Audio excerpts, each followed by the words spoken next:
մեր ջանքերը կասեցնելու ներմուծումը թմրամիջոցների Հայաստանի Հանրապետություն եւ Հայաստանի Հանրապետությունում արտադրությունը պետք է ավելի ինտենսիվ լինեն, այսինքն հարվածի հիմնական ուղղությունները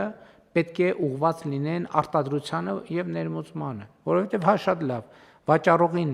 բռնում ենք, դատում ենք, դրա տեղ գալիս է նոր վաճառող, իրան էլ կարող ենք բռնել եւ ըստ էության կա, որ բավականին մեծ թվով այդ գործերը կան, բայց հին վաճառողին փոխարինում է նոր վաճառողը։ Երբ որ մենք աղբյուրին ենք հարվածում, ներմուծում եւ հնարավոր արտադրություն Հայաստանի տարածքում, մենք իհարկե շարունակելով նաեւ տարածման դեմ պայքարը, այստեղ իհարկե մեր պայքարը շատ ավելի արդյունավետ կլինի